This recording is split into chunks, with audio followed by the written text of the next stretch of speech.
3, 2, 1. What's going on, everyone? You're watching Ash on Comics. My name is Ash, and it is Storytime Live, episode 97. It is a Tuesday evening, and we're here to read some comic books and hang out, talk about comic books and whatever else comes to mind. Hopefully you got a nice, refreshing beverage. I'm a big drinker. Not a big drinker like an alcoholic drinker. I just like to drink a lot. Just like whatever it is. Iced tea, water, soda, sometimes beer, wine, sometimes liquor. But whatever. Soda's my vice, though. I think I drink more soda than anything. Tonight I am drinking a Corona hard seltzer. I'm drinking the mango flavor.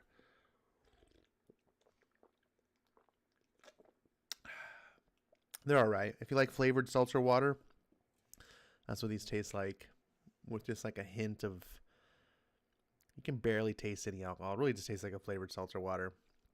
I don't think I'm ever going to get these again, but I bought a 12-pack, so it's going to last a while because I don't drink them that often. But how are you guys tonight?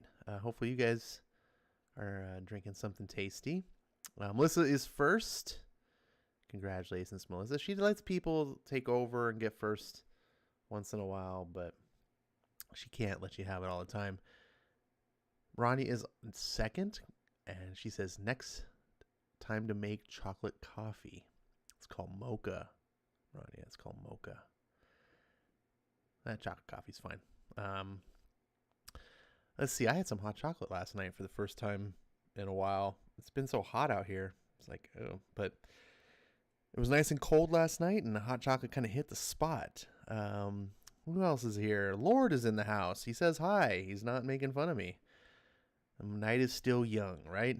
Tehillim is here. He says G2CU. Eric Breen is in the house. What is this? Story time? Eric's always lost. He's kind of like, what is it when you have like the Alzheimer's patient gets out of the convalescent home and he's like wandering down the street. Oh, where am I? That's what Eric reminds me of sometimes. I'm just kidding, Eric. Don't leave. I'm just kidding. Let's see. Who else is here? No one? No one's talking in the chat. Eric says, have you guys checked out E's in my Superman artist video? E did a great job with the visuals. Ay. Once again, E's here to promote all the channels that he's on. Not mine. He doesn't ever do anything with me. But he comes here to talk about and rub it in my face. I don't know how we're friends. It's kind of weird. Ronnie says, the only reason why I'm not sharing my homemade oatmeal cookies is they turned out a bit overdone, and I'm not proud of them. I'd still take some. I wish I had some oatmeal cookies. I love oatmeal cookies.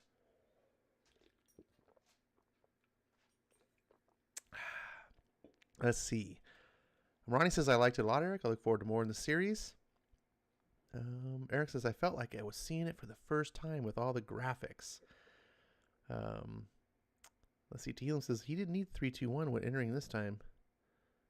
The can drink helped without it. You don't like the 3-2-1 and popping of the can?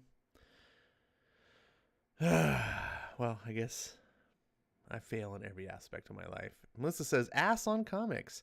It's story time with my ass. Oh, gosh. You guys are so nice to me. Eric says, Ash and I need to do one of these style videos. Yeah, we need to do a video period someday. That'd be fun. I look forward to it. So, did you guys catch the stream that Skip and I did Monday night? Featuring our little indie comic show stream where we talk about indie comics. I gotta tell you, man, that's the indie books right now are where it's at. They're so much better than the mainstream books. Not to say that there's no mainstream books that are, decent, but even the best of the mainstream books, like Daredevil, it's just kind of like in the same category, right, as the indie books. It's just like, oh, it's up there as good, but it's not like the best book that's out there. And I did recently catch up with Daredevil. I found out I was 3 issues behind. Jeez. I hadn't read. So last night I read the last 3 issues. I thought I was only 2 issues behind. And oh, jeez, man, issue 24 was a beast. I don't know if any of you guys are reading Daredevil, but oh man, the art in that issue, the art, holy cow, was it dog shit. Especially when you got one of the best artists working for you at Marvel, and then you put, I don't even know who the guy's name was. Let's see. Oh, let me see if I can find it real quick here. I'm just it's going out of my head. I'm like, I gotta know who this guy's name is so I can avoid. It's really frustrating when you're reading a book and the art is really good, and then you get like a fill-in artist, and it has to happen, right? These guys, they need breaks. Things happen, family emergencies, they need vacations or whatever. Marco Cicchetto has been like the regular artist since the beginning, since issue 1. And this is actually a really big anomaly at Marvel, because usually if you're one of the bigger name artists, they throw you on a new book to help with the sales. You do maybe a handful of issues, generally no more than 6, usually like 3 issues, and then you're out. But sometimes you'll do like the first arc and then you're out and on another book to help sell. Cicchetto has been on Daredevil since the beginning, and same with Zdarsky. So it's had a remarkably consistent run. Now, there's been some bad fill-in artists in the past, but so you can see here, this is the book, and Cicchetto's now doing the covers. And I don't think, actually, that's not a Cicchetto cover. Is it? Yeah, that is a Cicchetto cover. Not one of his better ones. But then look at the interior art. You're like, what the hell? What the hell happened? Oh, man. And this is actually some of the better pages, to be honest.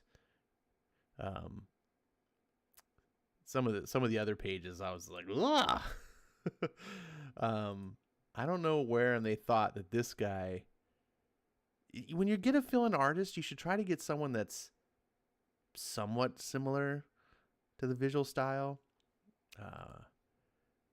Now, just to compare and contrast, the newest issue, 25, where Cicchetto's back, thankfully, for the last issue of the arc. It's just, yeah. So, this is, I'll try to do a video of this book, actually, if I can, because this book's been getting a lot of talk, and I don't necessarily agree with all the people, some of the things I've been hearing about this book. So you need the straight story about Daredevil, which is still the best book. Spoiler, still the best book in Marvel. If you've been hearing people say the book has dropped in quality or whatever, it's not at its most amazing point, but it's, like I said, still the best book in Marvel, and there's some really good stuff in this. And just to say, like, the whole way Zdarsky's handling Elektra being Daredevil, I'm kind of okay with it. Like, he did it in a way that surprised me, and I was like, all right, this is a premise that isn't stupid. I'm not super fan of it. I don't like other heroes taking up the mantles of other heroes. Like, it's when Falcon was like, I'm going to be Captain America now. It's like, what? So Falcon is like it's like a promotion to go from Falcon to Captain America. Like, what we saying is that Falcon is a lesser hero that can't stand on his own? It seems kind of racist. Are we saying Elektra is not a big enough hero on her own? She has to be Daredevil. Seems kind of sexist. I don't like that. Plus, I just it's not really a mantle, right? It's Captain America is the closest you could say is a mantle, because they kind of came up with it before Steve Rogers. They kind of like made it like, hey, you, Steve, you're gonna be this symbol of America. That's the closest. But Daredevil, I don't know. But that's just the way modern comics are today. And that's my opinion. So are you guys getting Daredevil? I think it's worth reading. It's a good book. I wish it had more continuity with the rest of Marvel. It definitely feels like this. It feels like a Marvel Knights book, even though not the Marvel Knights like it used to be. It feels like what Marvel Knights should be. The book feels. I almost kind of wish Marvel would do a series like this, like a whole imprint. You could even call it Marvel Knights. Reuse the name. That was a cool name. Where it's a little bit more mature, a little bit more like grounded in reality, kind of like the Netflix shows. A little bit more focused on the drama, like the way this Daredevil is. But then that way you could have some crossover books. Because right now Daredevil feels like it's alone on an island. And I don't necessarily want Daredevil crossing over with X-Men and Avengers and stuff. But if we had like a Punisher book, man, does Elektra need her own series? I don't know. I'm trying to think of some. We could bring back Iron Fist. Iron Fist should have his own book. Or we could just do Heroes for Hire or Defenders. I don't know. I would like to see there be more, some continuity, even if it was a smaller world. Yeah. Ronnie says, yes, you do, Eric. Speaking to his comment about he and I needing to do one of those videos. It would be the perfect Stadler and Waldorf video about comics. I would love to do a Stadler and Waldorf show with Eric. Two grumpy old men talking about comics.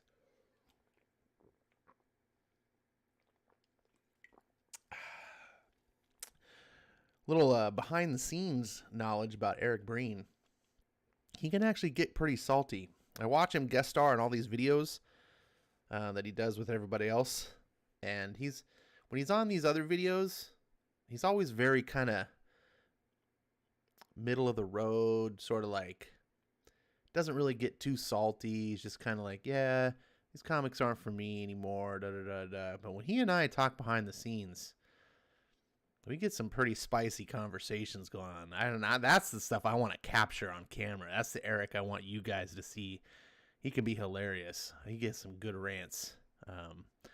Just need to convince him to like kind of let loose and let the inner saltiness. That didn't make any sense. Let that out. Let's see. Tamaki is coming to kill Batman, just like Tom King. Oh my gosh, that's a good question. Who's gonna do worse on Batman, Tamaki or Tom King? We already know what Tom King's done. He's out there. So is Tamaki's run? Is it gonna be worse than Tom King, or not quite as bad as Tom King? I wonder what your guys' thoughts are on that. I saw what Tamaki did on All New Wolverine, so I know how bad it can really get. It can get pretty terrible. Oh man. Dragon Ball's here. He says we need books like Phalanx Covenant.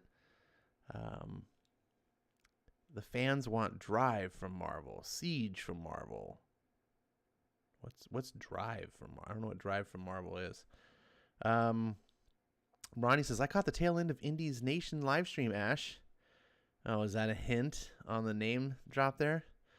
Let's see. Dragon Ball says, read 3 Jokers. Talk about that. How about buy me 3 Jokers so I can read it? I get a lot of people telling me to read them comics. No one ever actually giving me comics. Actually, that's not true. RDV has made a donation. Thank you, RDV, if you're listening. Hopefully you're not dead. I haven't seen RDV in feels like weeks now. He's going to get over this sickness. And also Chip has donated a couple books that we're going to be talking about here soon.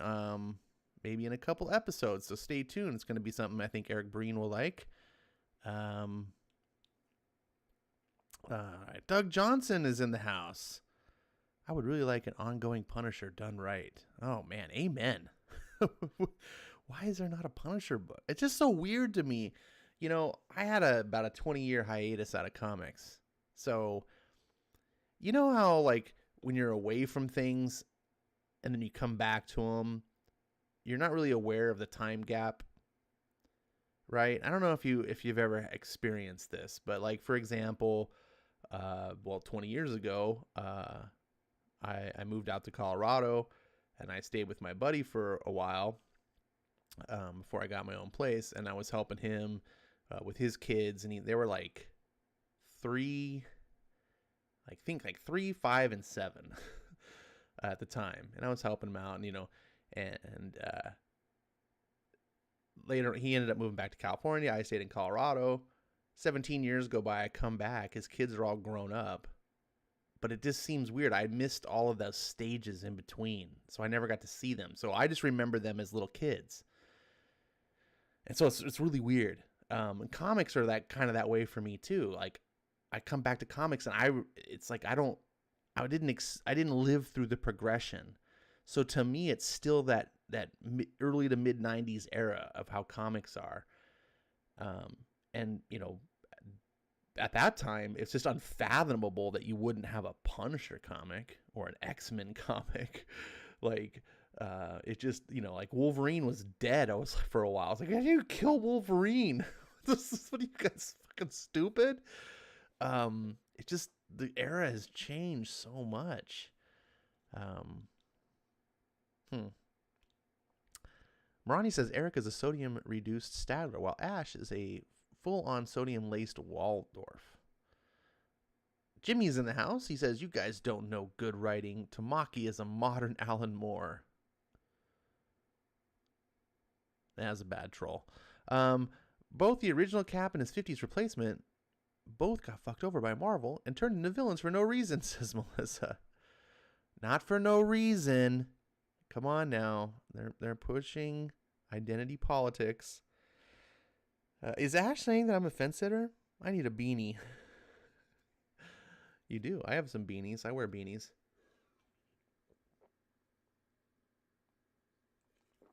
In fact, I was at 7-Eleven the other day, and I was looking there. They had some, I don't know, don't ask me why I was looking at beanies at 7-Eleven, but they had a beanie there that looked just like Tim Pool's beanie. And I was like, oh, I need to get this.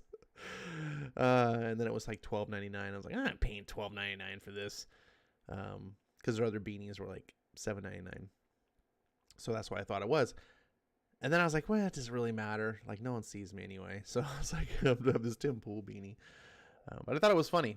And it made me want it. And it made me think, why isn't Tim Pool selling beanies? That's like, it seems like a marketing thing. He's got like 1 million fans. I think he's got 1 million subscribers. Like, I think if 1% of them bought beanies, man. Let's see. Dragon Ball says I might return.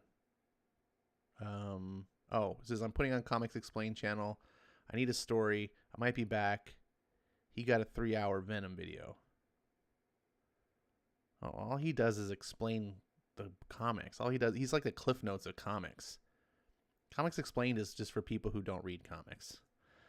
I don't really understand, honestly. I don't understand just not reading the comics and enjoying them yourself rather than just someone spoiling them for you. And you say, well, that's what you do, Ash, here. And it's like, no, I'm actually reading you the comic. Like, I'm not just like giving you the synopsis. But all right, Dragon Ball, I guess see you later. Doug Johnson says, I like the current Daredevil, but it has lost something for me lately. I don't think Elektra would take on the Daredevil identity. Just not sitting quite right for me anymore. Well, I can understand those thoughts. I mean, that was kind of the same thoughts I was having, but I did read the issue, which you see here, issue 25. And look, if you're going to have Elektra run around as Daredevil, it's going to be a stretch anyway. But the reason it happens, why she's doing it, has, I don't want to spoil it yet. It makes sense. Like it comes from an angle that I didn't see coming, and I was like, oh, okay. So that kind of actually makes sense. And I think I'm going to try to do a video on it, and I'll talk more about that explanation, Doug. But I still think it's a good book. I don't necessarily like seeing Daredevil locked behind bars or what have you. You just know this is temporary, though. This is just like when they killed Superman, Death of Superman. Like, it wasn't really, you knew he wasn't dead. We got to see 4 different imposter Supermen for a while. Then we knew those weren't going to be the real Superman. Like, this is the same type of thing. It's going to give us an excuse to see Elektra run around as Daredevil for probably a story arc.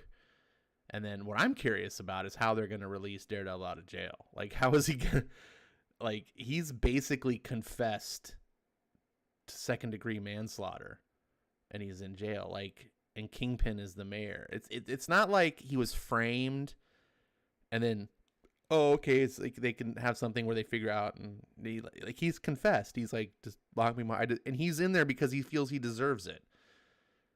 Like, I just don't see how you undo this in any sort of way that doesn't contradict the character. Like, because was Daredevil going to be like, no, I don't want to be, I'm going to break out of prison? Like, no.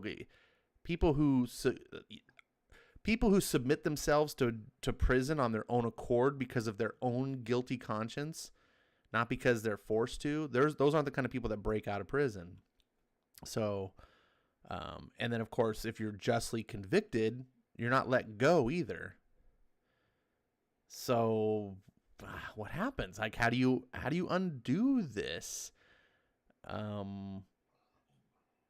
Does Kingpin, because, you know, Kingpin's doing this whole political thing. Does Kingpin go from governor or mayor Kingpin to governor Kingpin maybe? And then somehow pardons Daredevil because he needs Daredevil against the strong wind? Like, I could see a storyline maybe going that direction. I don't know. That'd be interesting. I'm really curious to see where it goes, to be honest. Like, Zdarsky's kind of telling me a Daredevil story that I haven't seen. He's using common Daredevil tropes that I like. I can definitely feel some like Miller-esque influence here. And some people go, oh, we've seen this before with Daredevil. And it's like, well, kind of, yeah, but that's kind of a good thing. Like, it's like comfort food, right? Like, when I eat mac and cheese, I just want it to taste like good, you know, mac and cheese. I don't necessarily want to be like, oh yeah, but we tweaked it all with all these different toppings and things. Like, no, stop. Just give me the thing that I want. And so Daredevil, it's like the same thing. I just want that comfort food. I want that fix. I want to feel like this. But then also he is giving you something new. I haven't seen this before. So I think it's pretty good. Derek says Matt drowning in white guilt. Yeah, he's definitely drowning in some leftist guilt. I'm not sure how much whiteness has to do with it, but he's being written like a total lefty tree hugger. The good thing about this, though, is it's like the classic, like 70s style leftist, not the weirdo progressive from Portland, Oregon, screeching, mentally insane type. It's not the Ocasio-Cortez type of leftist. He's like the classic, you know, just, yeah. And you know what? I'm fine with that because it's not preaching politics to me. I don't think every character should be a conservative just because I am. That's silly. As long as characters have their own viewpoints in their own fictional world and they're not breaking the fourth wall to try to preach to me politics in the real world, that's fine. Daredevil's always been kind of a bit of a lefty anyway. So, White Knight's got Batman in prison for no reason because Sean Gordon Murphy's anti-cop power fantasy Elseworlds. No, Melissa. No. Ronnie says Matt drowns in Catholic guilt.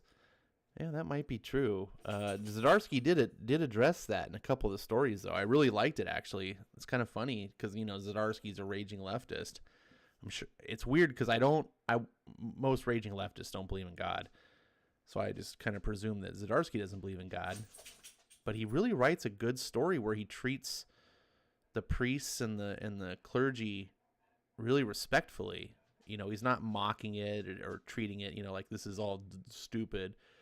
And he has the priest giving Matt some really good advice, especially about his guilt and things like that. It's really well done. I have to hand it to, I want to prop a book up like this when people are doing it right. And Zdarsky, I think, is doing it right. Let's see. Eric says, you tried to make Tony Stark spend billions just to give it away. If that isn't modern leftism, I don't know what is. Well, not just, just sort of, I guess, to give it away. Even basically charity. But the reason why it works for me is because Matt practiced what he preaches. Matt's the kind of person that gives away his own money, right? And that's one of the big differences that I have with, typical real world leftists, is that they talk about, they do want to do the transfer of wealth and, oh yeah, give all your money, but then they don't do it themselves. But Matt Murdock does.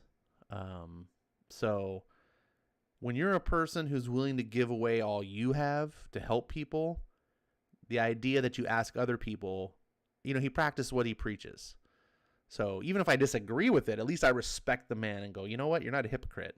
And the story actually turns out, the whole concept of getting Tony to bid and spend all this money actually has a lot more to do with the plot than I thought. Like that first issue where that kind of was a little bit controversial, it's become a major story element at this point and has to big to do with why Elektra is running around as Daredevil. So I kind of like it.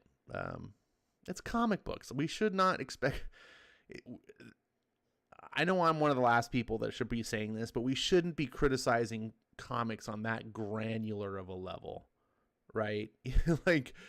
This is a world where Tony Stark literally throws billions of dollars away. It's like, oh, you want an Iron Man suit? Here, I'll cough up a couple $1 billion. Here you go. Have an Iron Man suit. I honestly, the fact that he would spend that money to help New York City and hundreds of thousands of people, a person that just throws away Iron Man. I mean, this is the guy it's in the MCU, but in the MCU, remember how many Iron Man suits he blew up in Iron Man 3? You're like, what are you doing? Just how many hundreds of billions of dollars he threw away in that moment.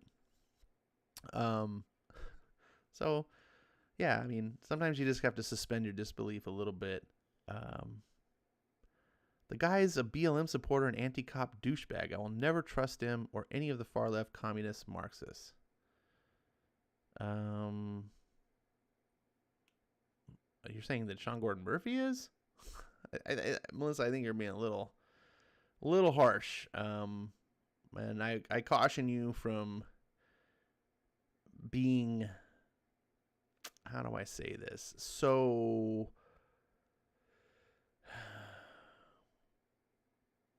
Oh, what is it? What's the term? Like contentious? Like sometimes we just need to find common ground. There's one thing to have philosophical and political differences and ideas with people, but to let that draw a wedge and to be like, no, absolutely, you think this, so therefore you're in, I mean, that's the definition of bigotry. And I think that's, I'm not telling you what opinions you should have. What I'm saying is we should all be a little bit more accepting that other people don't share our opinions. And I always try to focus on the ideas themselves. BLM is terrible. Someone who supports BLM is not necessarily terrible. You see the difference? Like, I disagree with BLM. I don't necessarily disagree because someone got duped into thinking it was a good thing, so they supported it. Not everyone who has an idea or supports an idea is doing so because they have malicious motives, right? Most of the world is deceived. We live in a world that's, basically it's Satan's domain, if we're going to get a little religious here for a sec. So we're all deceived in some way, some more than others. And if we just go, oh, well, you're deceived, so you're a bad person, that's a really terrible way to go. We're all supposed to be brothers and sisters, and we need to help each other along. And if you disagree with someone, it's perfectly okay to voice your disagreement and say, hey, that idea is wrong. I don't like that idea. I think BLM is terrible. And I'm going to say it. I'll say it right now. BLM is a Marxist organization that is corrupt. It's a hate movement. It's likely a home, I could see good arguments of why it's a homegrown terrorist movement. Yes. But just because someone else supports it, they may not know all these things. That person might be thinking, you know what? Yeah, black people have been discriminated against, and I think it's bad. I think so. Black Lives Matter sounds like a good thing. They may just have a cursory understanding. Sean Gordon Murphy seems like a stand-up guy, straight up. If you guys haven't caught it, he was on Perch's stream. Got a nice interview, very informative. I would recommend go checking it out and see the man behind the identity, because we're all humans. It's very easy sometimes to dehumanize each other and to see each other as names and labels and so forth. Yeah, that's all I got to say on that. Let's see. The way it was done with the asking, it was ham-fisted. But the reason why Daredevil asked Tony for the money, it did make sense to me. Well, I mean, you're trying to save the world. These are superheroes, Maranya. Daredevil's just trying to save the world. If it takes a couple $1 billion to save the world and you have it, I mean, asking someone to risk their life seems a little bit more ridiculous than to have them spend $1 billion. Like, I don't understand sometimes the weird, like, people are like, oh, it's cool if he says, hey, Tony, risk your life to help save this person. Oh, yeah, that's perfectly acceptable. But then it's like, hey, Tony, spend $1 billion and help 100,000 people. Oh, that's total liberal bullshit. Well, that's because we're programmed to think that. We're reading the comic and we're interjecting our own real world ideas into the book. We're doing what we hate when the book does in reverse to us. We don't like when books project at us, but we also can project into the book. This is just a comic book, right? Like, I think sometimes we look a little bit too much into it, and maybe having a little bit more childlike innocence and just taking things at face value. And I get it's tough, right? Because we're constantly bombarded with this progressive culture war bullshit in the comics. And so we get trigger happy. Like, we see it everywhere. And I think that's the book is a little bit of a victim of that. Of people just going, oh, no, it's more of that bullshit. Again, I'm not telling you how to think. I'm just trying to throw a little bit of perspective in there that maybe will help you see it in a slightly different angle. Melissa says, I don't trust Murphy or any leftist. Well,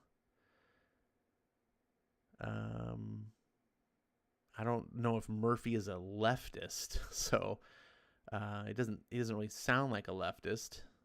Doesn't talk like a leftist. Doesn't carry himself like a leftist. And so he's probably a little bit of one. He does live in Europe, so they're pretty much all leftists out there because that's just how they're born and raised. But I don't know. I discourage. That's kind of a bigoted attitude, Melissa. I understand. Believe me, I understand the reasoning. Leftism is a blight on this world. I get it. But it's leftism that's the blight, not the people. And if I'm gonna go back to religion a little bit here from the Bible, let ye who is without sin cast the first stone. So we need to be a little bit more forgiving of each other, a little bit more loving of one another, and that's the only way that we're gonna heal as a society, as a species. Not learning how to be separate from each other. And hate one another. Doug says, but Elektra is not one to drown in guilt. She's a straight up assassin. That's why I can't see her take on the DD identity. Oh, that's a good point, Doug. That's a good point. And as a matter of fact, I would say it would be it would show that the writer is a good writer if they addressed that very point that you bring up. And he does. Chip Zdarsky addresses that in the book. Like, he acknowledges Elektra is an assassin. She's not Daredevil. Like, it's not. That's what I'm saying. Why I like it, because the writer doesn't just ignore it and go whatever. Nothing matters. Chip goes, yeah, you're right. She is an assassin. She kills people. How's this gonna work? And that's smart writing. It's like I love that. It keeps me intrigued. I go, oh, okay, yeah, Chip. Oh, okay. What's he doing with this? Jimmy says, I stopped my Star subscription and got HBO Max, and it's well worth it. Okay. It goes back to me and my son Jake both getting fucked over online and offline by the far left communist Marxist douchebags. Well, Melissa, here's the thing though. Everybody is sinful. So your politics don't determine how good of a person you are. So you can get fucked over by a right-wing person too.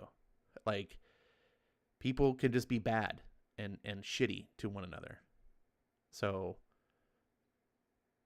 like I said, that's like kind of where bigotry comes from, right? It's like some woman gets raped by a black man. All of a sudden now she hates black people. We can understand the psychology of that, but it's not the right way. It's not the right it's not the right conclusion. One person did the crime, not the whole race. In this case, you tragically got screwed over by some people who are leftists. It doesn't make every leftist an evil person. This, like I said, I just encourage you to not fall into bigotry because it can lead down some bad paths. As a matter of fact, that's pretty much what makes leftists to begin with, is because they're all bigots. The difference is Chip Zdarsky can actually wrote. Unlike the other hacks that have Tony pissing billions away between being whacked by Carol Danvers. Yes. And when you put it in that perspective, what's being written in Daredevil is solid gold. I don't trust him, but unlike those shows, I won't silence him. I'm not a bigot. Well, understand, Melissa, the definition of bigotry is the intolerance of other ideas. You are absolutely intolerant of certain other ideas. That's the definition of bigotry. So I'm not going to call you a bigot, but I'm going to point out what bigotry is and then encourage you not to fit that definition. Ronnie says, I said that it did make sense. Fair enough, Rania. I apologize if I came off argumentative. Sean backstabs you and blockbots you and removes your channel, and you see the way I see because I have seen now. Cruel far left woke I should have become. Oh my goodness. Melissa, yes, I get that you've had some bad experiences, and I'm sorry. But put yourself in Sean's point of view. He probably has thousands and thousands of people talking shit to him, doing all these things. It's not easy when you're in some sort of celebrity status to be able to take time and sift out who everyone is and take time to talk. Sometimes it's easier, sometimes to block. And I got to say, if for someone who doesn't know you, like, you can come off kind of harsh, like in some of the things that you say. Now, I'm not offended by it. Like, I'm a very much a believer in free speech. Say what you want. And I care more about the ideas. I mean, I care more about the people, but I separate the ideas from the people. If you have an idea that I disagree with, I'm not going to see your idea typed out and be like, oh my gosh, that's really harsh, so therefore you're an asshole. I don't do that. I'll argue that idea, and how you respond to that argument may determine my opinion of you as a person. But I'm just trying to encourage you. Like I said, Melissa, we're all sinners. So, like I said, you can hate leftism all you want, But hating people, it's not a good thing. Ed says, no, I heard Bigot and New Year people were talking about me. Nice to see you, Ed. No, we weren't talking about you. But we were thinking about you. Just kidding. We weren't really thinking about you. But we are thinking about you now because I mentioned your name. Everybody right now at this moment is thinking about Ed Brewer because I just mentioned your name. And they can't not think about Ed Brewer because, see, I'm saying Ed Brewer over and over again. Derek says, it's easy for Tony to risk his life. Counting AIs, he's had like 12 of them. Right? Oh, man. All right. So, tonight, we are reading a couple of comic books. Now that Ed's here, we can finally get on with the show. The first book we're reading is John Byrne's X-Men. We're on to issue number 5. This is a great 90s book. Early 90s when I count the actual 90s, not the late 90s where it's just meh.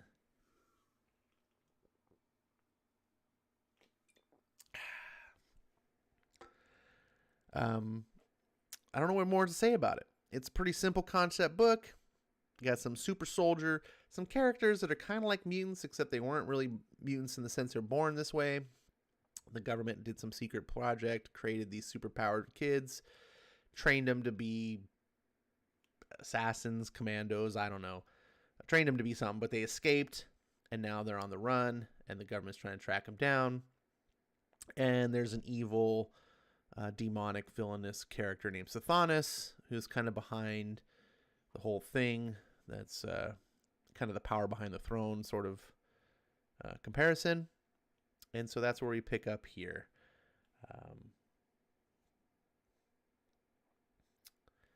Transition to full screen. And here we go. Survivor. Death, like birth, is a secret of nature.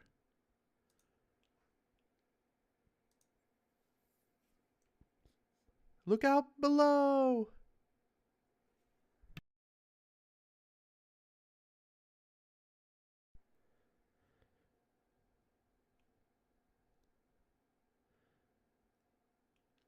Sploosh. Jazz? Jazz? Whoop. Oh, outrage. A little too much heterosexuality going on here. Oh my goodness, she took his Speedo. He's wearing a Speedo, yeah. Oh my God.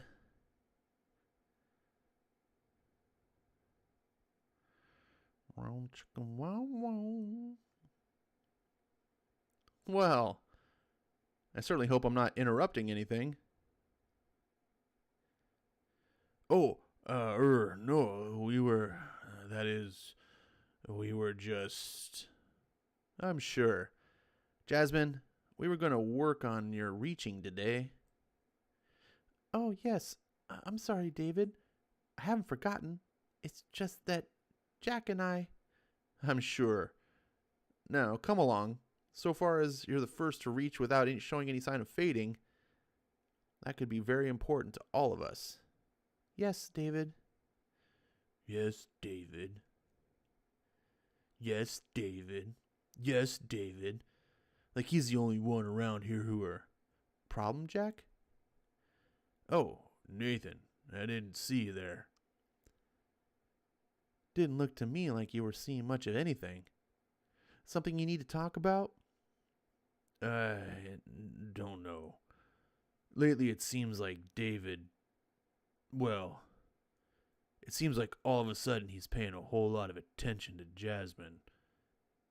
Well, not to put too fine a point on it, Jack, but all of a sudden she's not quite so much the tomboy, is she? No, and I guess that's part of the problem, Nathan. I liked her as a tomboy. Now I get all confused around her. I wouldn't worry too much about that if I were you, Jack. I think it's just natural part of the process of growing older. But why? Everything else about this world we seem to just know, intrinsically. But this, it's as if there's a big hole in my brain, almost as if there's something being deliberately kept a secret. I know the feeling, Jack. Believe me. But don't worry about it. You'll work it out, I'm sure. And don't worry about David either. He's no threat. You and Jasmine were made for each other. Maybe. I wish I could be so sure. That's it, Jasmine. Push yourself. Don't be content with anything less than your best.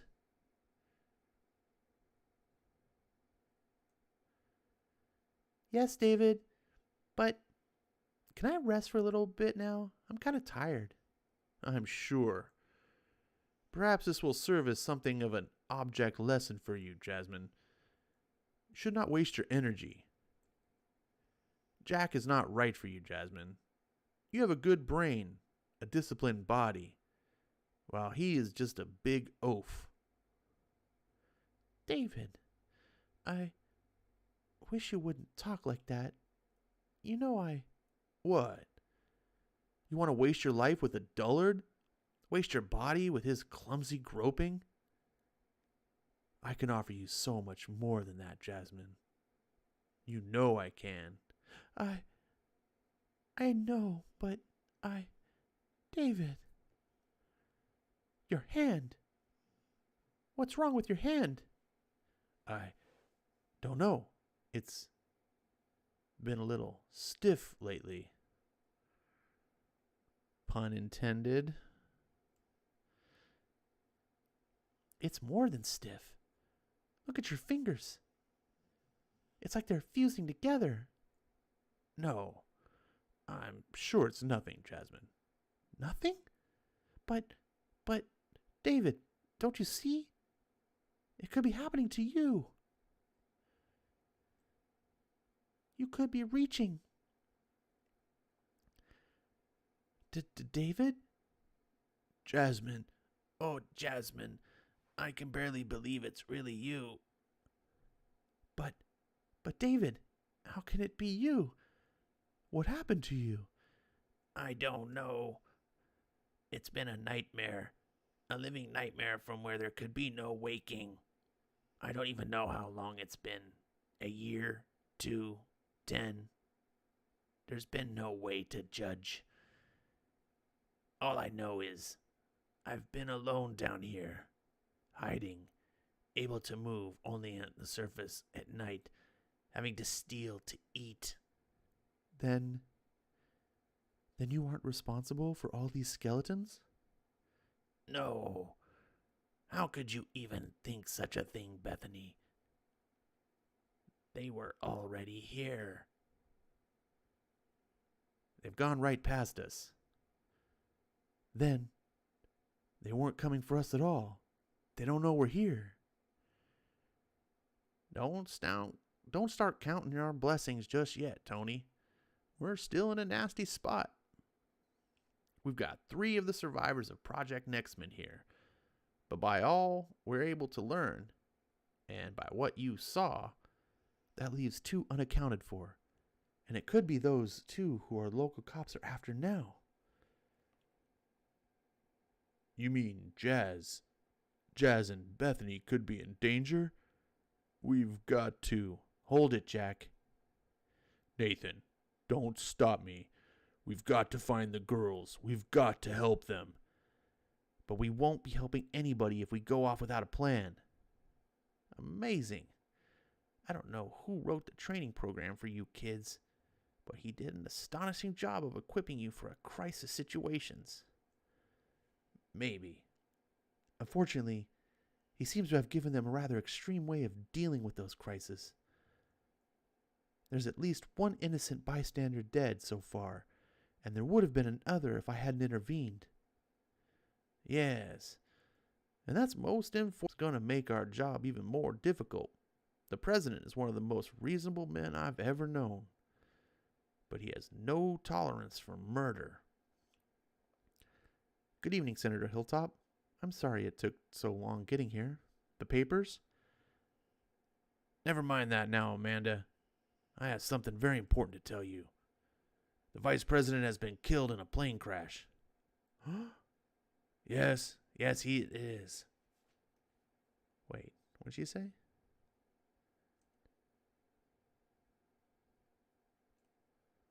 Am I missing something? Something important to tell you. Vice President's been killed in a plane crash. She stands there, mouth agape. Yes, it is. He was my friend. But the president has offered me the position. But that's wonderful. Oh, no, I shouldn't say that. But to hear such good news after such a terrible night. That's quite all right, my dear. It is good news. Good news we need. And good news we should be celebrating.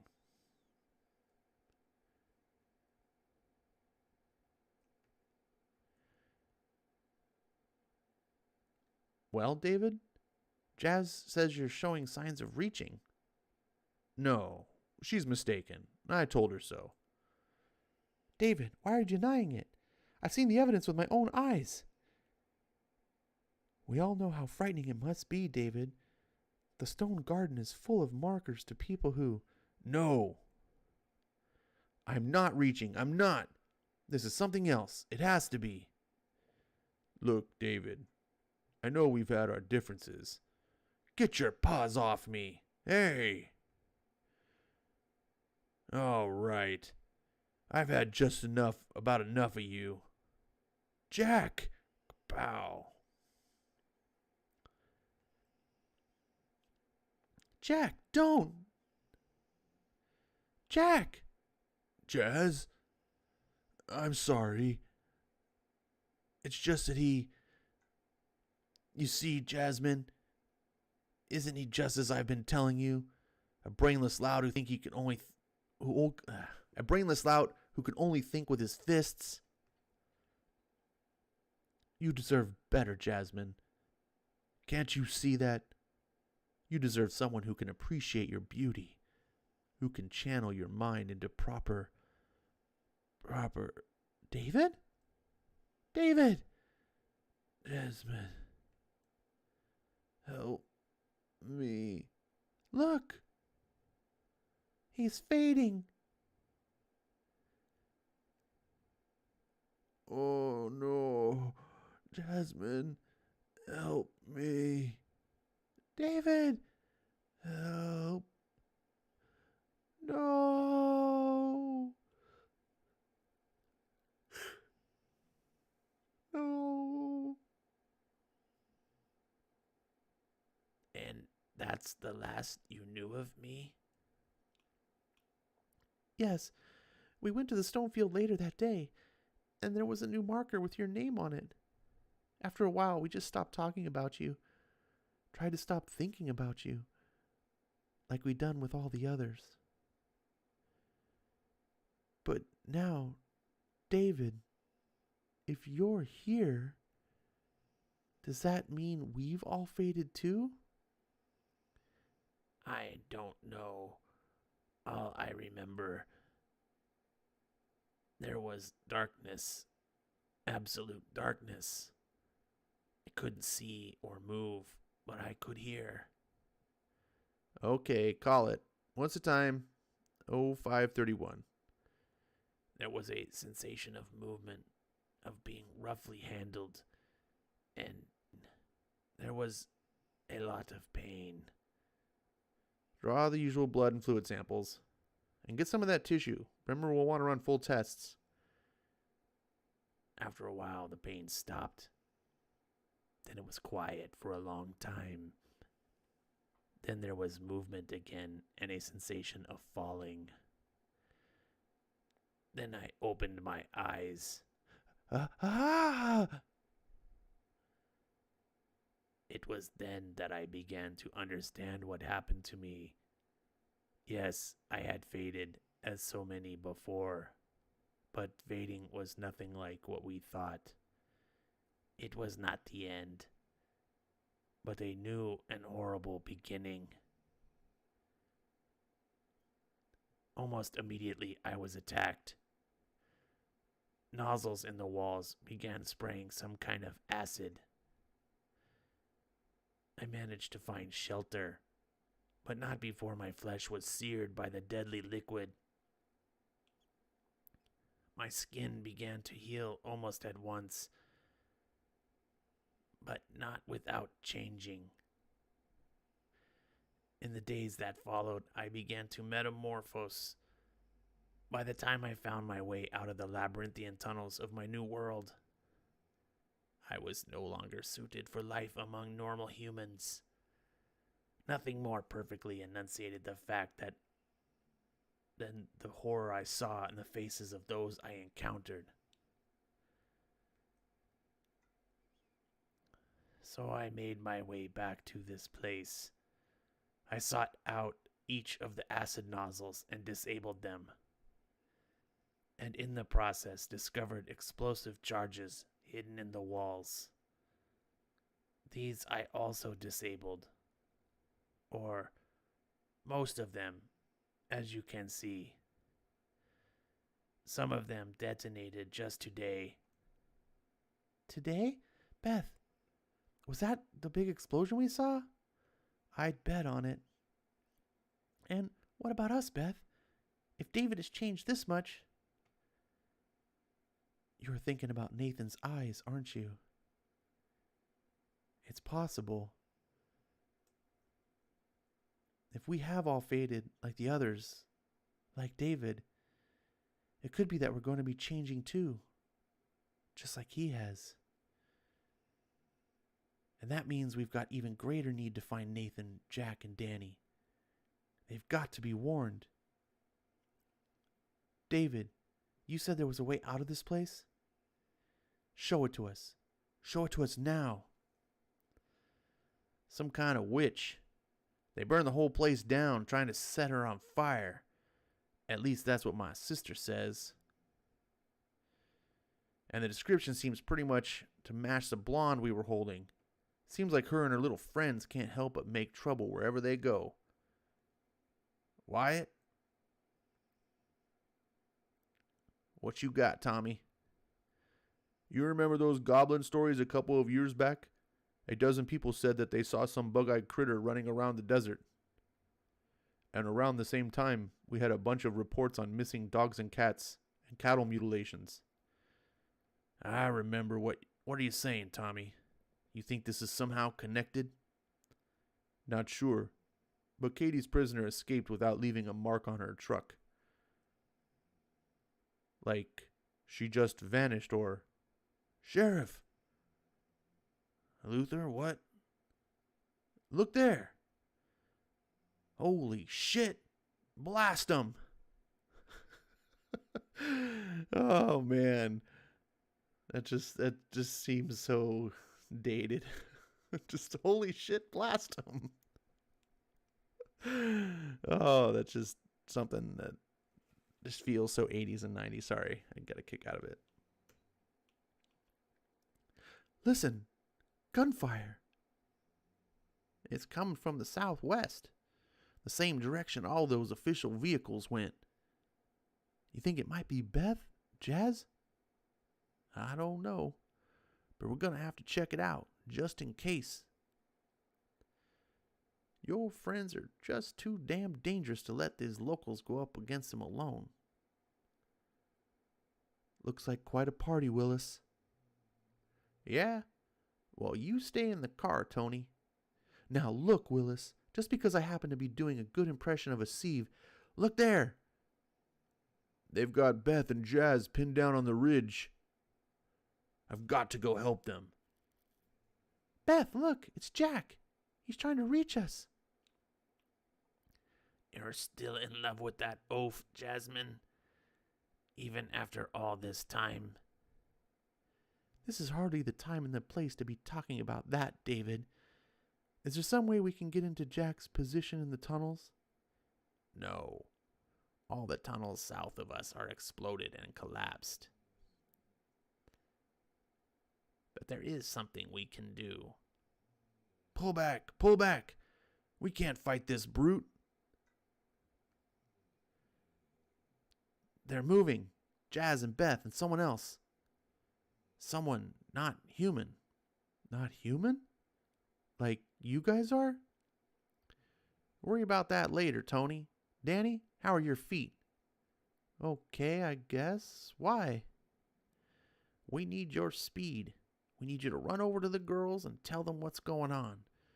Do you feel up to that? Sure. I'm ready for anything. All right. This is what I want you to tell them. Where can they be? They were right there. A hole. Look, it opens into some kind of tunnel. Do you think they went down there? David, it's time you told us what you were planning. I'm going to do something I should have done a long time ago, Bethany. I've spent most of the time since I came here living in fear, hiding from the people on this surface, and I was wrong to do so. It's not we who should be afraid, it's them.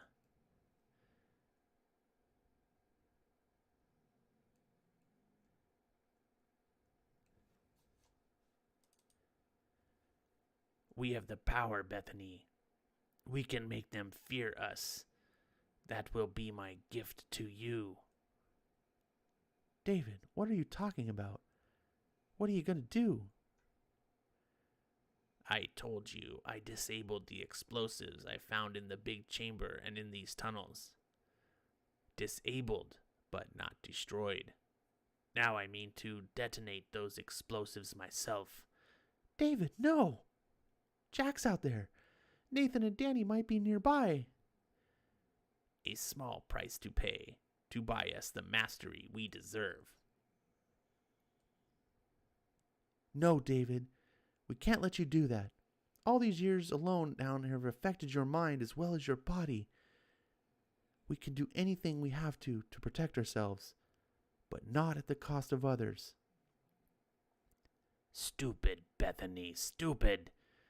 You can debate morality as much as you like. I intend to act.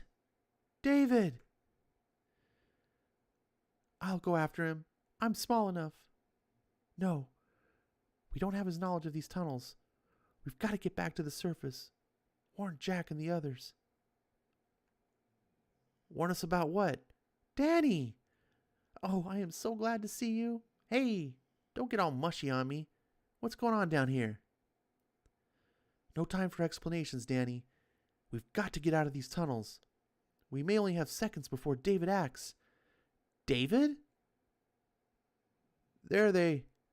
Boom! John Byrne just loves his explosions in this series.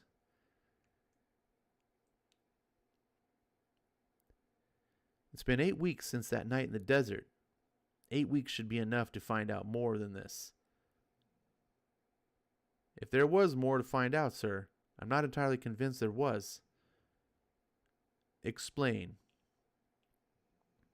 Those kids were animal rights activists or some such.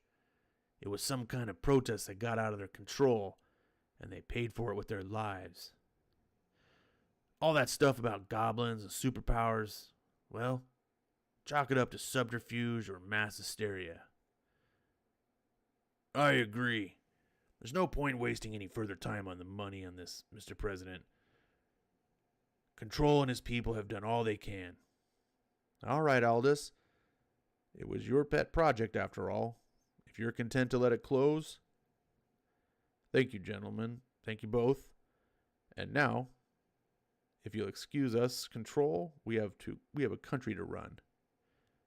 Certainly, sir. Just one moment more, if I may, Control. A question while you walk out? Yes, Senator? What did you want to know? I want to know your game, Duckerman. Why haven't you told the president what you know? I don't really know squat, Hilltop. You did your job too well. And I'm not so stupid I think I can blow the whistle on you, on the Vice President of the United States, without a stack of evidence that stretches from here to kingdom come. But I'll tell you something else, Senator. You may think you got through this with your neck intact because you were so damn clever. You weren't. You were lucky. You've been lucky your whole damn career. But that luck can't last forever. You're gonna slip, Hilltop. And when you do, I'm gonna be there to make sure you never get up again.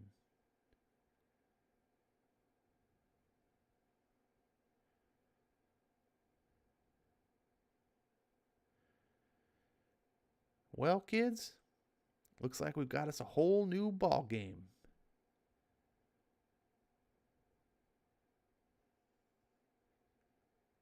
Looks like the kids got a headquarters.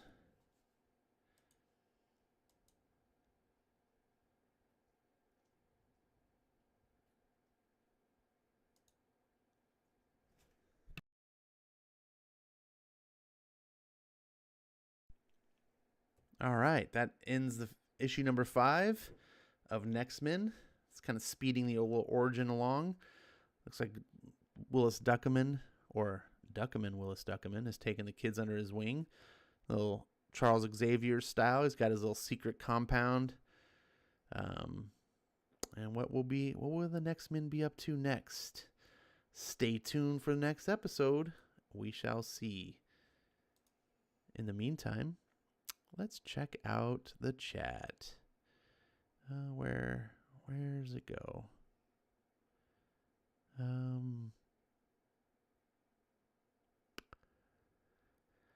Oh, Ronnie says full screen, full screen. Okay, that must have been where I started reading.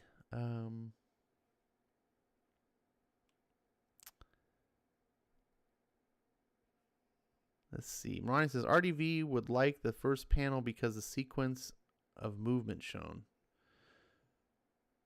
All right.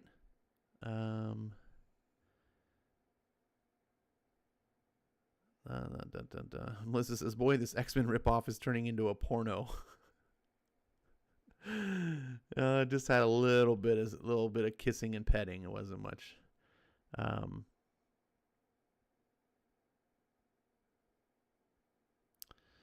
Let's see. Melissa says alien. He can believe what he wants. I want to stop him. All right.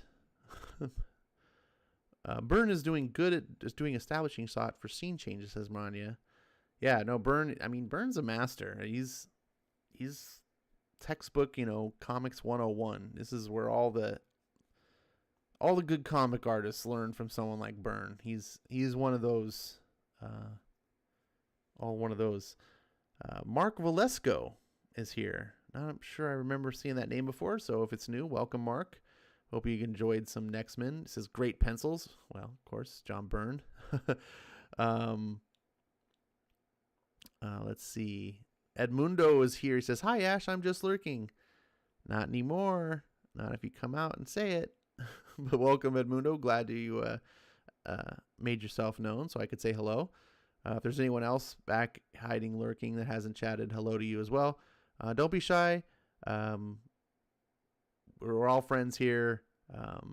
Come out, talk comics, whatever's on your mind. And as you can see, Melissa's not afraid to talk about what's on her mind.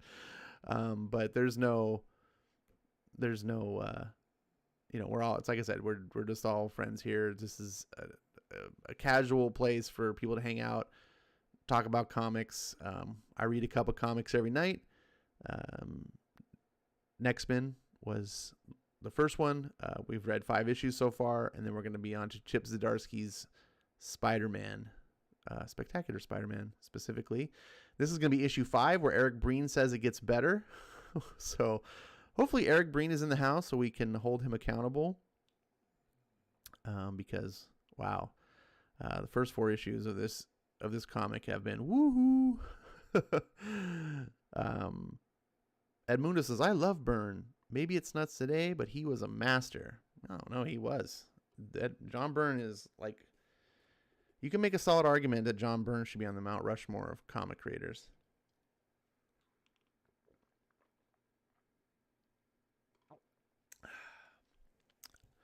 I think he'd probably be on my Mount Rushmore.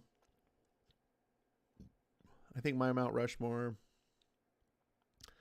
who would I have?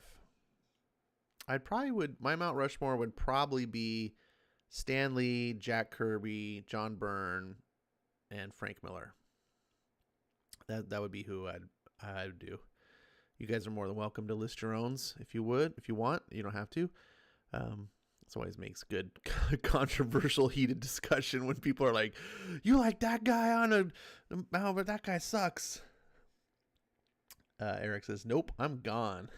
He's not attaching himself to this crap. You better stay here, Eric. This book you said was good. Eric says, with Robbie Rodriguez, Eric Escoval, and Gabby Rivera. Oh my goodness.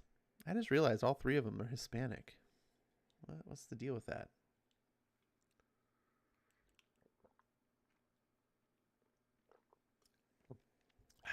Now I'm drinking Coca-Cola.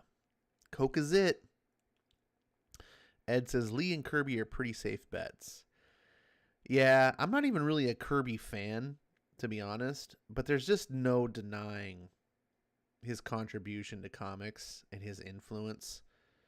I mean, the industry, the hobby, the medium would not be what it is today without Jack Kirby.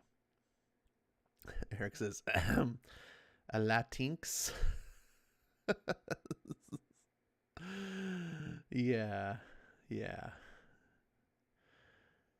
Melissa says she hates censorship and cancel culture. Yep. Those who try to censor are usually the same people that are in the wrong. Well, I guess usually, I think always. The only time censorship is appropriate, in my opinion, is for kids. I think you do have to protect kids because they're not old enough to make their own decisions. So I'm okay with censoring stuff for kids. But for a grown adult, if you're old enough to join the army and die for your country, you're old enough to do anything else. You're old enough to drink, do drugs, say whatever you want, read whatever you want, watch whatever you want. Like, that's the way I see it.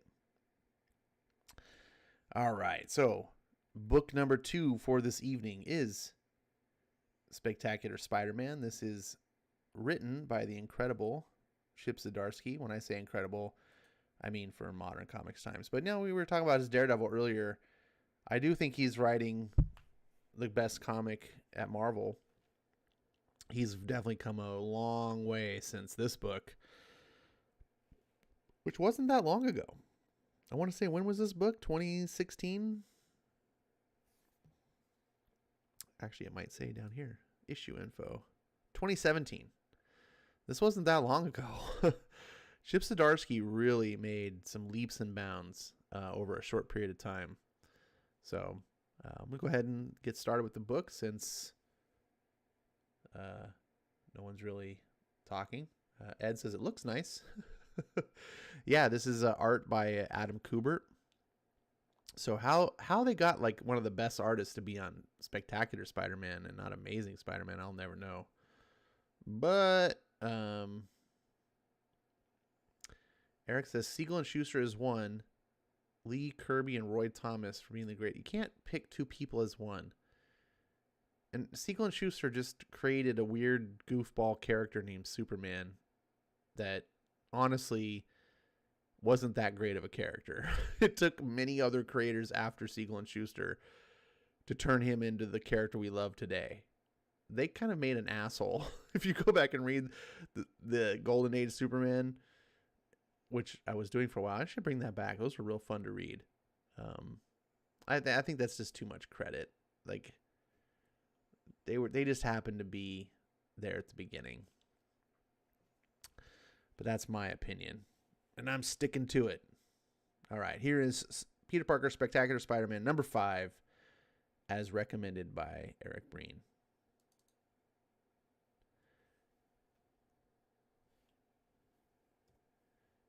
Kingpin's penthouse, Manhattan. Spider-Man, you won't take me. You won't. Whoa, Tinkerer, an exosuit. You got jacked. You're now you're like Tinkerer tailored soldier guy.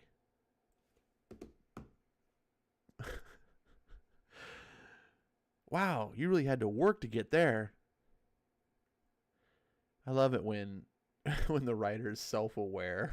Self-aware that he had to like reach his own characters pointing out. Sorry. Hey, less critique and more stopping Tank Sr. here, okay? Phineas, you fool. You're destroying my home.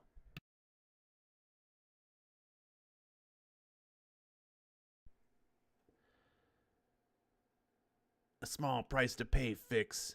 To finally be rid of Spider-Man. Kraka. He just plugged him in the wall, in the ceiling. Damn it, my heat's not doing anything to that suit, and I can't go full Nova in here. Bang, bang, bang. Well, if heat's not going to do it, how do you feel about some cryogenics? Ah, fwa, fwa. It'll take more than some novelty gun to stop the Tinkerer, little girl. I'll destroy you and fwa, fwa, fwa, fwa, fwa. That gun. Spidey skylights. No job too small, no client too big. Oh, hey, rooftop guard. You doing okay? Spidey! Editor's note. Rooftop Guard's first appearance was in Peter Parker, The Spectacular Spider-Man Volume 2, Number 3. It's probably sold out since they announced Rooftop Guard as part of Marvel's Phase 9 lineup of the movies. There's Chip trying to be funny in the editor's box again. Spidey, could use some whoomp. Oh, yes, I know my brother's inferior designs anywhere. Phineas, enough. This wanton destruction is useless. When I'm through with you, perhaps dear Hoffney can use his inferior tech skills to put you back together. Grah!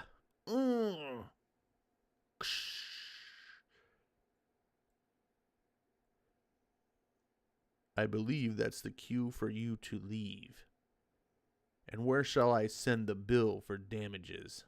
I think you've probably got money to burn. And if I see you again, I'll prove it.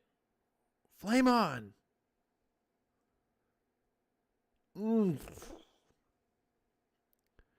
Tinkerer, listen. You're a low-level villain. Your name is the Tinkerer. The phone scam, I expect. But what's with the threatening people? You insect. I will have respect. From you, Crunch. And my brother. But Fisk is right. You're not worth sacrificing all I've accomplished. No. Come on, Webbs. I hope Mason's got the kinks out. Whip.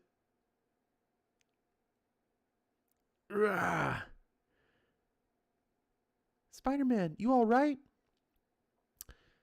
My arms have a real Mr. Fantastic vibe right about now, but yeah. Torch, Tinkerer went on it. All right, old man. I've been super nice to you till now, but this is it. Torch, what's the deal? Is he...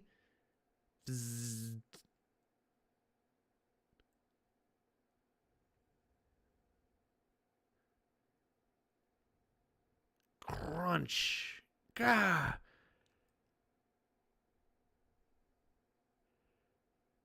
Threats and Menaces. Headline says, Arachnid. Get it? Hell's Kitchen gets a taste of Spider-Man's destructive buffet. It's a good-looking site, Jonah. Robbie, it's more than a website. This blog has reinvigorated me. Threats and Menaces. Catchy. Well, I'm glad you've got something to focus on here with your retirement. Retirement? I'm just getting started. This is the future, Robbie. Ground floor journalism. Direct interaction with my beloved public. I can take down crooked politicians and vigilante menaces with my cellular phone. We just call them phones these days, Jonah. I'm independent now. Old friend, free. But even still, there's a tip that I just got that needs the weight of a Daily Bugle behind it. A team-up to expose shady government and even shadier associates. I got this yesterday from a man who says the woman in the photo has stolen SHIELD-level secrets, and she's being aided by Spider-Man. It all reeks, Robbie. And we need to put that stink under the noses of as many readers as possible. What do you say? No. Pardon? Jonah, when you were in charge here, I sometimes didn't agree with your editorials, but I ran them. Not because you were the publisher, but because they were solid arguments, well presented. There was thoughts behind your words. But you've just spent the last year as an on-air personality for a TV network that was 100% agenda-driven, wider and more insidious than your unhealthy Spider-Man agenda. I owe you so much. You're my friend, but your slant has worsened, the public knows it, and your readers will know it. I just can't afford to associate the Bugle with you right now. I'm sorry. How dare you? I built this paper. We built this paper. Look, maybe in a year or so, but not... You're supposed to be my friend. Even if we weren't friends, this is a story, a big story. And if you can't see that, then maybe J. Jonah Jameson doesn't want to associate with you. Jonah, you have to understand. We're in a precarious situation these days. The politics of everything has been heightened and... Listen to you. You're a campaign manager, not a publisher. Bookmark my site and file it under Pulitzer's, Robertson. I know my way out.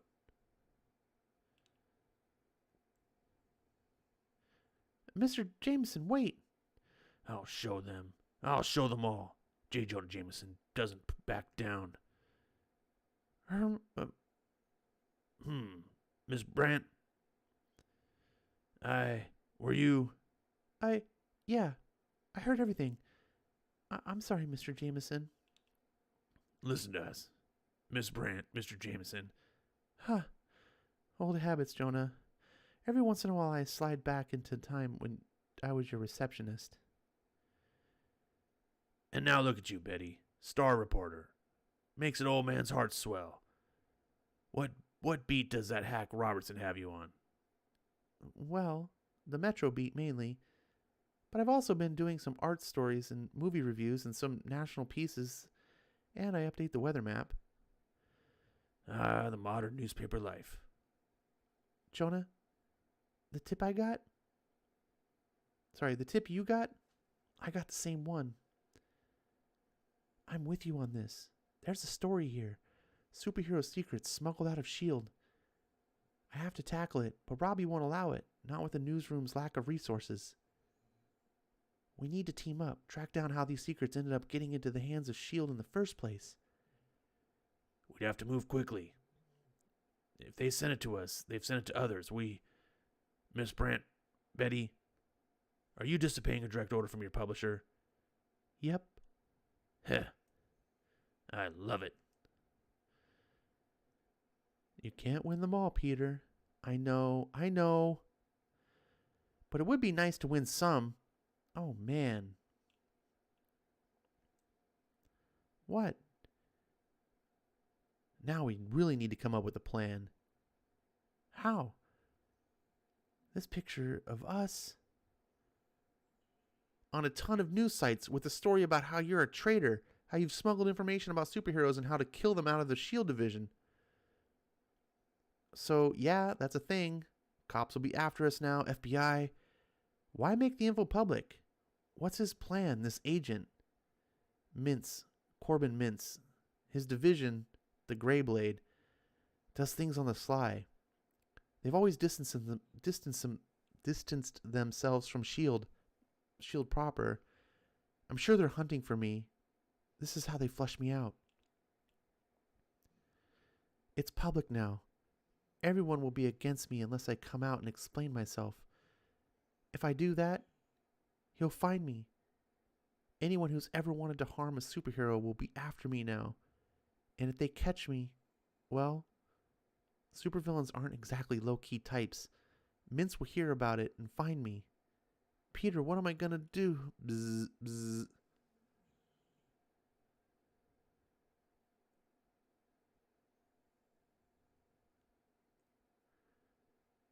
Hold that thought. Phone call? Who even calls people anymore besides elderly aunts? Hello? Is this Peter Parker? The one and only, the alliterative.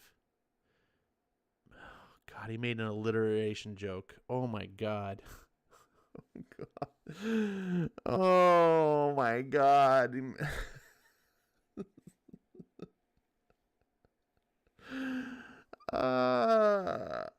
Oh, sorry. I had to pinch the bridge of my nose, rub my eyes.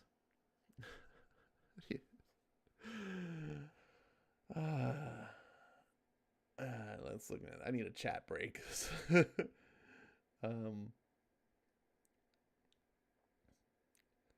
Oh, geez. Where? Man, you guys are really talkative when the books aren't that good.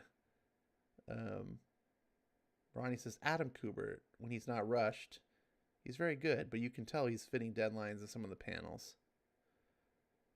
I'm not so sure about that. Again, I go back to the argument that when I'm blowing up panels full screen like this, it really looks worse than it is. This panel we're looking at right here is, it's actually quite a bit of detail for, it's one of 6 panels on the page. I think this is a very actual solid amount of effort put into these books. Let's see. More a Pantheon than a Rushmore. Too many great contributors to comics. No, Ed.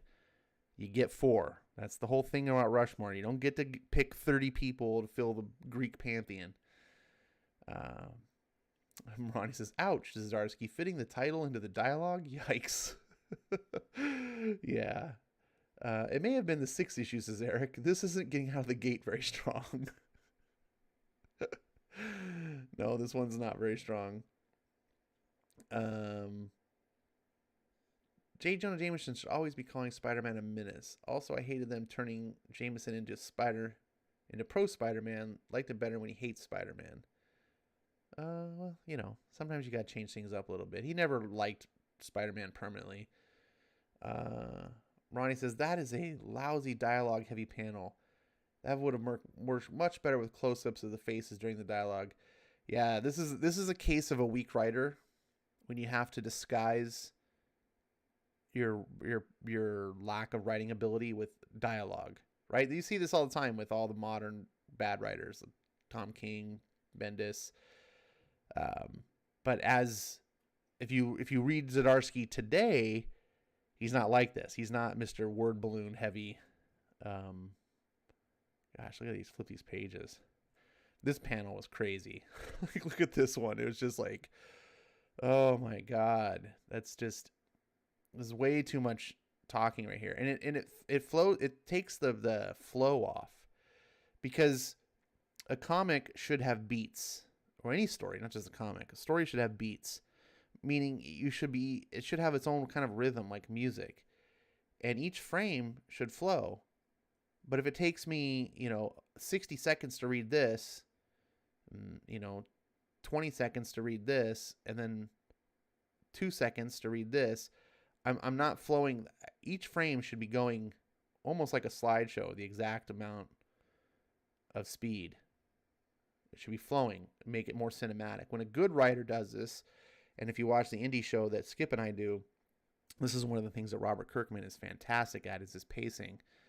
It just flows. But here, then we get into spots where Zdarsky needs to throw a ton of info out, but there's not really much happening. So we get these panels just crammed full of dialogue.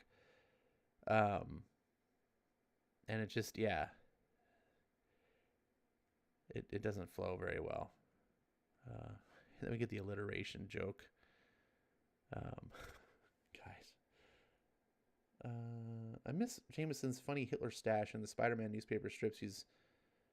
His Hitler stash showing Iron Man's old armor. Oh. I don't know if you can do that with Jameson anymore because, Hitler's so triggering to modern people. Eric's leaving. Says, good night, kids. See you tomorrow for the Sinister Six. You can't leave. This is the book's not over yet. You leave. Speaking of which, let's get back to the book. My name is Special Agent Mintz, on assignment with the Federal Bureau of Investigation. Agent Mintz. Correct. As I'm sure you have noticed, your employee, Spider-Man, was recently seen aiding a fugitive, Miss Teresa Durand. We would love to talk to your bodyguard. Would that be possible? Is he guarding your body right now, perhaps? He's not called in sick, but I'll, pass a message on. Wonderful. Call this number anytime, Mr. Parker. We appreciate your assistance. Sure. Bye now. Beep. We've got to go now. He knows Spider-Man is my bodyguard.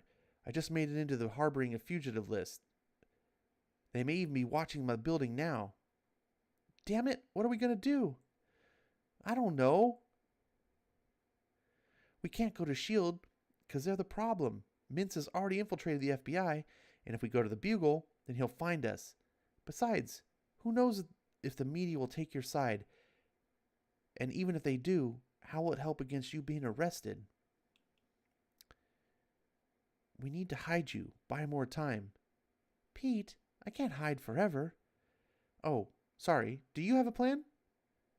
Clack. Maybe we lure Mintz, set a trap. You're a fugitive. You broke the law. You are going to reverse arrest the agent? We need to hide you. Mintz for sure has staked out any superheroes and anyone connected to Peter Parker. But I think I know who we can go to. Trust me?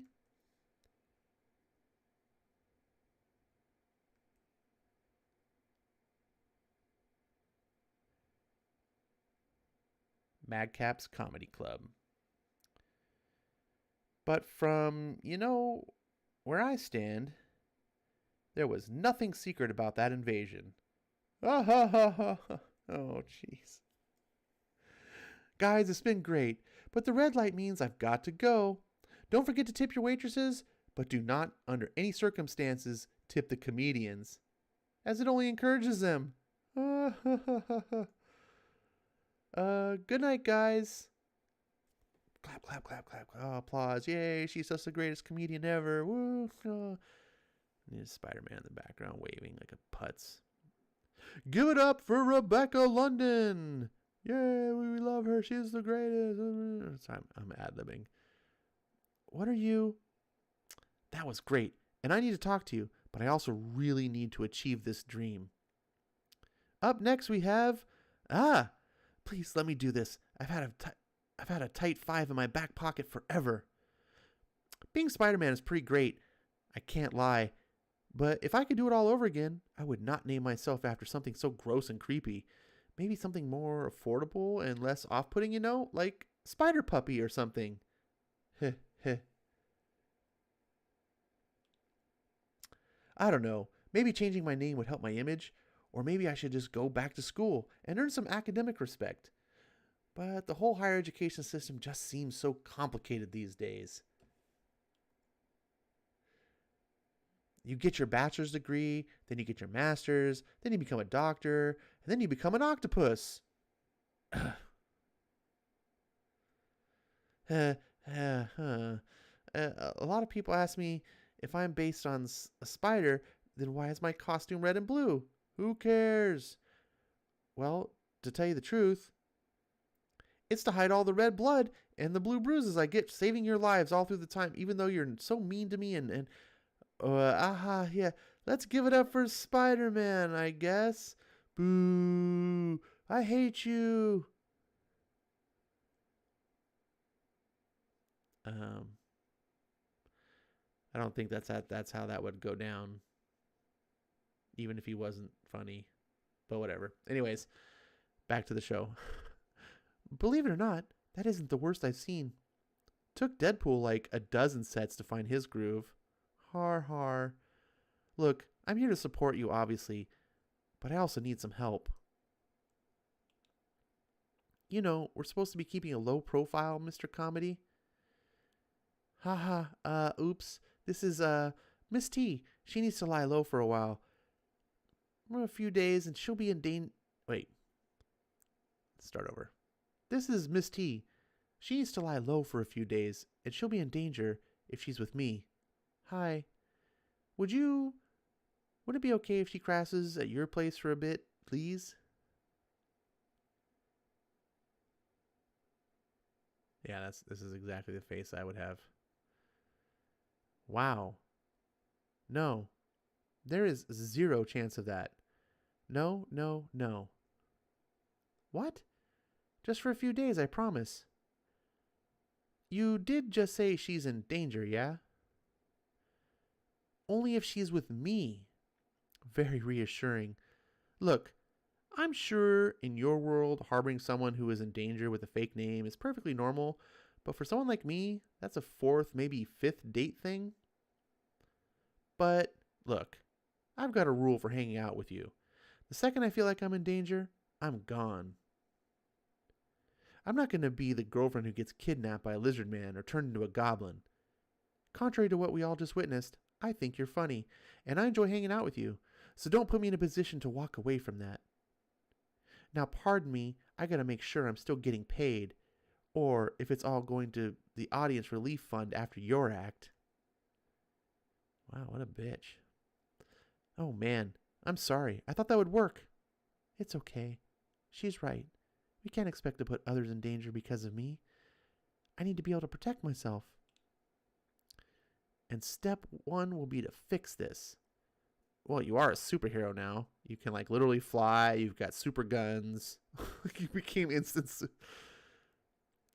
I didn't think you were that bad. Thanks. 10 minutes later, the Mason's lab. All right, so far so good. If we keep our movements to nighttime, we should be safer. Maybe Mason might have an idea of what we could do, or... Wait, is the door supposed to be open like that? Definitely not. Spidey sense is nagging at me. Let's go in carefully. It's like it's smashed open. like, is this supposed to be open like that? Got it. Oh, I don't like the look of this at all. Is this a coincidence? Did somebody know we've been here? I wouldn't rule it out. Or... Uatu! Spidey. Is that you? What happened? Are you okay? Where's Mason? Not safe. Go. But where? Beep. Oh, what a treat. I was just supposed to blow up the lab for the Tinkerer.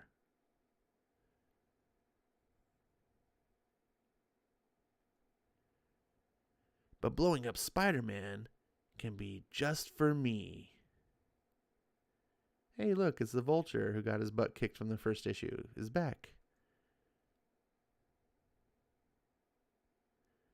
That's the end of issue 5. Wasn't that exciting and thrilling? I read it so you don't have to.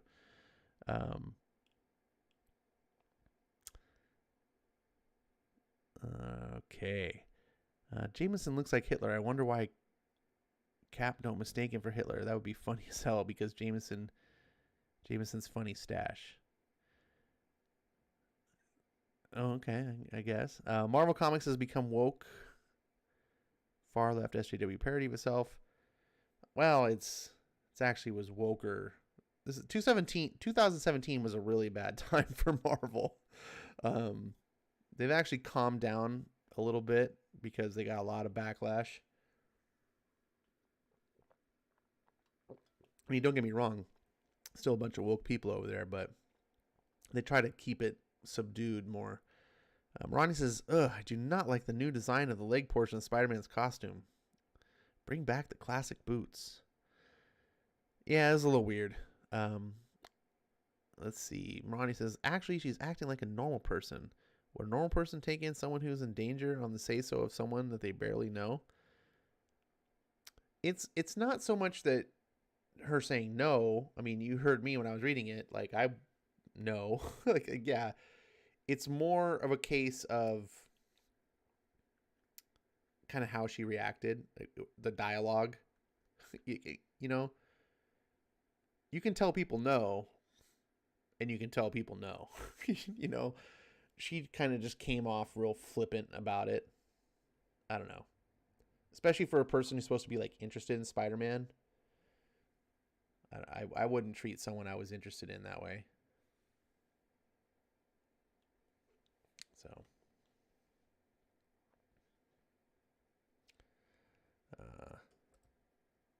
anyways, Melissa says, read my comment about Spider-Man. I don't know, Melissa, you have a lot of comments. I can't read them all. I don't know which one you wrote. I'm sorry. But it is almost midnight. I hope you guys were enjoying these books. I enjoy reading them. Even this Peter Parker one, which is kind of silly. Sometimes reading the bad comics can be, in some ways, just as fun as reading the good comics, just because they're so bad that they're funny. And that's kind of this one is. Eric says it gets better, so we'll see what issue 6 wraps up the story arc. We'll see where it goes. I think it's kind of interesting. I hope you guys are liking John Byrne's Next Men. Not getting a lot of feedback, to be honest, so I'm just kind of proceeding blind, and hopefully you're enjoying that. Another further notice for those of you that are here to hear this. I think I'm going to be cutting out Sunday nights for my storytime streams, just because I don't get much of an audience, and it's just tough, for people. So I won't be doing a stream this Sunday. We're just going to be doing Tuesdays and Thursdays at the same time. So we'll see how that goes for the time being. So just want to let you guys know. And I'll say it again, Thursday for the people. And maybe we can replace Sunday stream with something else. That might open up some more time to do different things. There is a Sinister Six stream on Jimmy's channel. Something going on there. I think I'm going to be a part of. I think Ronnie is going to be a part of it. I don't really. I'm just sort of. I was asked to be part of it, so I don't even remember what time it is.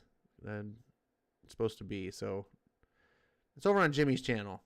Ed says no Sundays. Thumbs down. Oh, I'm sorry, Matt. I get like 5 people on Sunday. So it's tough, and Sundays there's things that I could be doing. And like I said, maybe it's everything's kind of up in the air, but for now, I don't want to burn myself out trying to force something that's not there. And like I said, I started doing this whole Storytime stream from the get-go because I had stopped, not stopped, but I had kind of taken hiatus from doing my regular videos and things, and I didn't want my channel to go dead. I wanted to kind of keep it active, so I came up with this idea, and that's kind of what I've been doing it. This isn't really the big focus of my channel, and I would like to actually start doing some more comic reviews and so forth. I also like to do comic streams like with people. Doing it solo it feels more like work when you do it solo, to be honest. And so we'll see how that goes. But anyways, for the time being, Tuesdays, Thursdays, same Ash time, same Ash channel, and hope to see you in 2 days. Thanks for coming by and making this all worth it. Have a good night.